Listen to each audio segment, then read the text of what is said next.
zurkilen maiatza saltxan ospatzen ari dira, eta horretarako hainbat ekintza antolatu dituzte.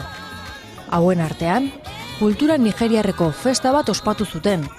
Bertakoek beraien kultura ezagutu, pintxoak dastatu, eta musika entzuteko beste hainbat gauzen artean. Gaur hemen gaude Nigeriako kultura presentatzeko eta kultura desberdinak. Eta gaur Nigeriako gaude hemen Nigeriako kultura erakusteko jendeai. Ekarri dugu pintxo batzuk zuek probatzeko, eta batzuk daude aragizitza, batzuk aragiadia, batzuk biguinak diala jateko eta probatzeko. Nik uste nu jende gutxi etorriko zala, baino